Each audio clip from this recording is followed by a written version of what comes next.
Bonjour mes amis, aujourd'hui on va parler alcool. Alors tout d'abord, savez-vous quel a été le tout premier alcool découvert? Non? Eh bien je vais vous le dire.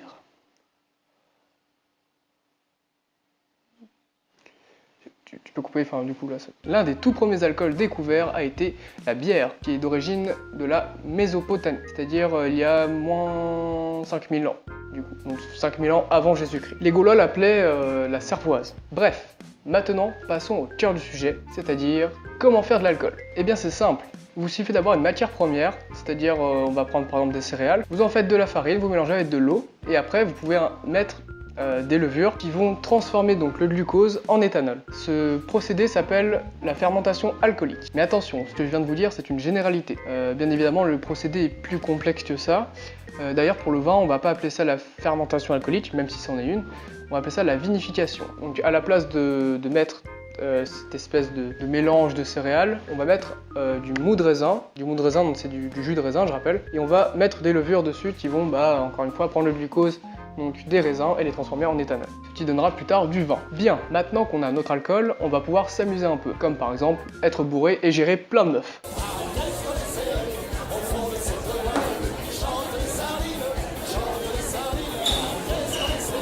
Quand je dis qu'on peut s'amuser avec l'alcool, c'est-à-dire qu'on pourra rajouter des arômes à l'alcool pour que ce soit plus agréable en bouche, tout simplement. Pour cela, nous allons avoir besoin d'un alambic. Un alambic, c'est quoi? C'est un appareil qui est destiné à la séparation des produits par chauffage puis par refroidissement.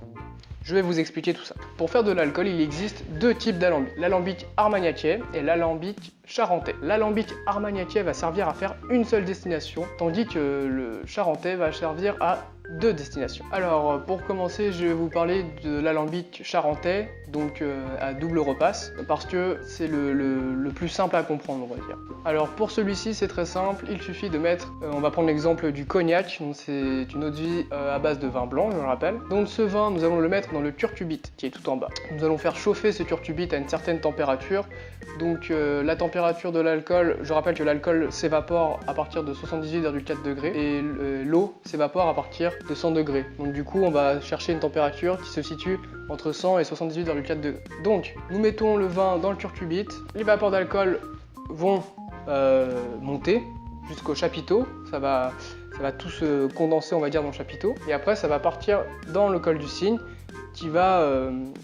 le col du cygne qui lui est relié au serpentin en fait, au serpentin réfrigérant, qui va permettre aux vapeurs d'alcool de revenir à l'état liquide, tout simplement. Et une fois ceci fait, ça passe par un petit robinet, et l'alcool va couler dans un fût de chêne, ou une sorte de tonneau en inox. Une fois que ce procédé est fait, on appelle ça le premier distillat. Une fois qu'on a notre premier distillat, on va prendre le fût de chêne, hop, on va remettre le premier distillat dans le curcubite. Pareil, on va refaire le même schéma, quoi, la même chose.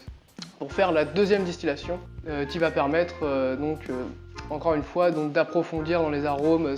Les doubles distillations, ça permet surtout d'aller plus loin dans les arômes, rechercher des choses plus fines, on va dire. L'alambic armagnaciais, lui, ça va être, donc comme je dis tout à l'heure, pour une seule distillation. Alors nous mettons le vin dans la charge, ce vin va descendre dans un tuyau, puis remonter. Quand il va remonter, ça va servir de refroidir les serpentins en fait. Ensuite, il va passer dans la colonne, donc le vin va tomber sur les différentes plaques de distillation, et donc ça va créer un point de rencontre entre les vapeurs d'alcool et le vin qui tombe justement sur les plaques jusqu'au curcubite. Une fois le vin dans le curcubite, vu que celui-ci est chauffé, même principe, l'alcool monte, sachant qu'en même temps il y a le vin qui descend de l'autre côté.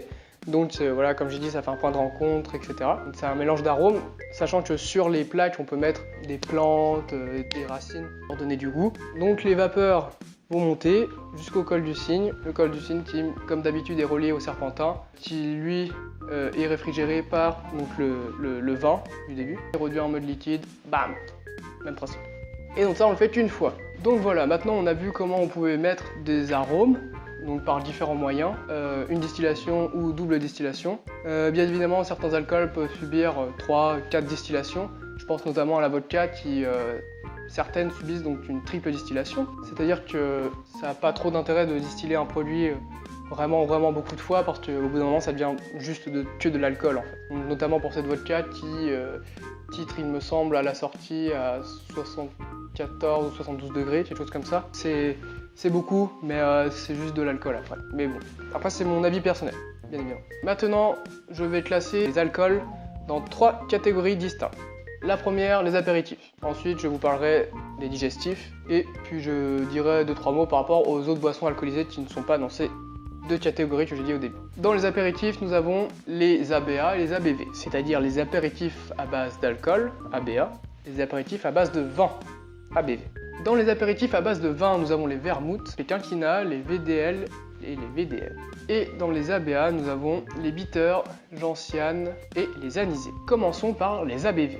Les vermouths, ce sont des ABV, des apéritifs à base de vin blanc, auxquels on va rajouter donc, du sucre ou de la mistelle aussi, de l'alcool neutre, et aromatisé par une fusion de plusieurs plantes comme la gentiane, l'absinthe, la vanille, le gingembre, etc. Et le vermouth rouge doit sa couleur au caramel. Alors les VDL, donc vins de liqueur, ce sont des vins qui ont subi un mutage pendant leur fermentation.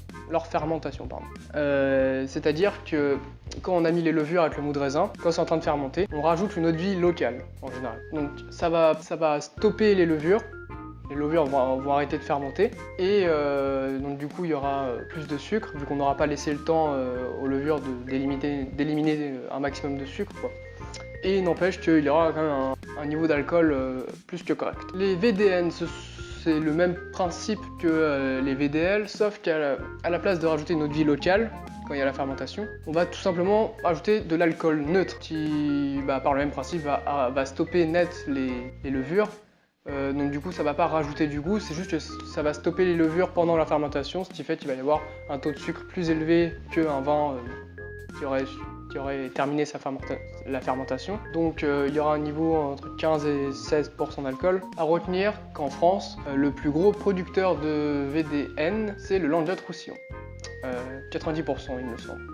Ensuite les quinquinas. Les quinquinas c'est le même principe que le vermouth, sauf qu'à la place de mettre donc, la gentiane, de l'absinthe, de la vanille, etc., on va mettre ce qu'on appelle beaucoup de quinine. Le quinine c'est ce qu'il y a dans l'écorce du quinquina, qui est un arbuste d'origine d'Amérique du Sud. Ça aurait un effet sur les glandes salivaires et sur l'estomac. Donc c'est bon à prendre en apéritif parce que justement quand vous allez manger ça va être meilleur, ça va vous donner envie de manger en fait, vous aurez plus faim. Les anisés, donc, ce sont des apéritifs à base d'alcool comme je l'ai dit tout à l'heure. Cet alcool est aromatisé avec l'essence d'anis verte, de fenouil, de réglisse et d'anis étoilé. Donc ça a un goût très fort en anis en fait. Je sais pas si vous avez déjà goûté donc les petits bonbons blancs anisés. Voilà, c'est à peu près le même goût mais en alcool quoi.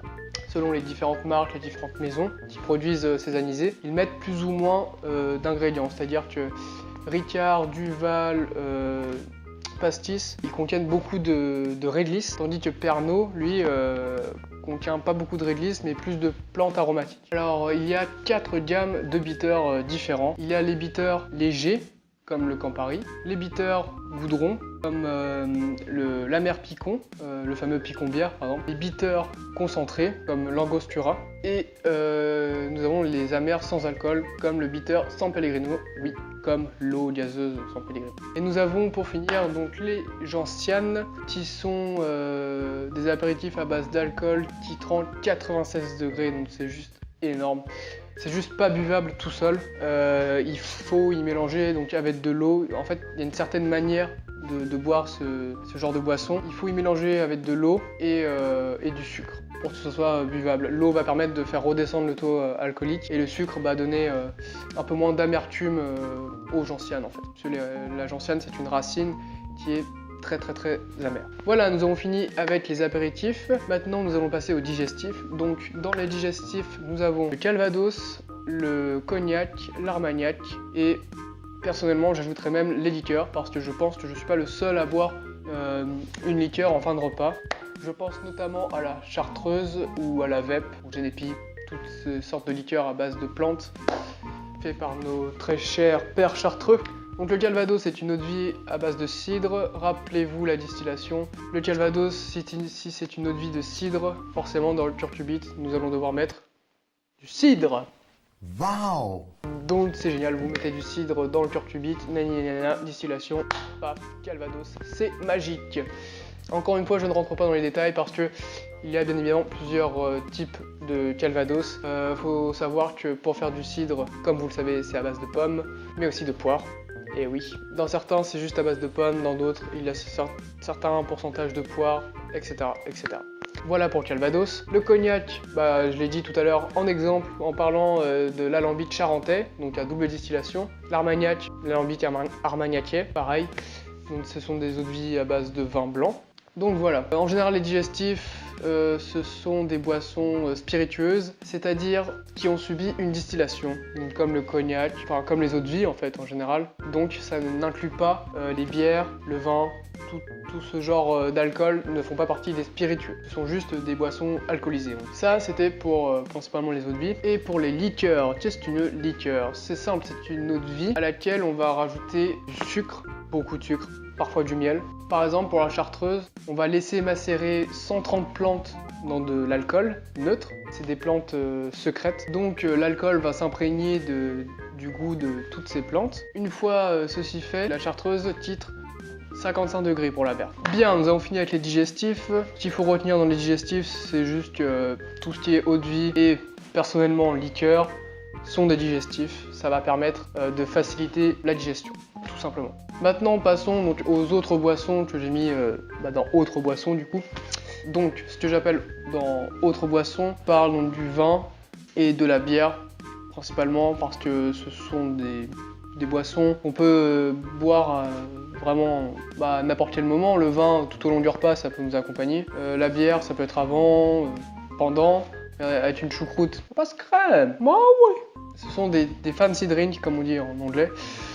Parce que oui, je suis un peu anglais quoi, un peu bilingue. Ce sont juste des produits qui ont subi une fermentation donc, alcoolique, donc simple, pas de distillation, peut se boire à tout moment de la journée. Donc voilà, donc ça c'était pour la vidéo sur les alcools. Si ça vous a plu, tant mieux, je suis content pour vous. Bon, désolé pour cette petite blague un peu longue, on va dire. Non, si ça vous a plu, tant mieux. Merci d'avoir regardé la vidéo jusqu'au bout. N'hésite pas à t'abonner, pourquoi pas à partager, voilà. Et puis je vous dis à la prochaine. Allez, peace!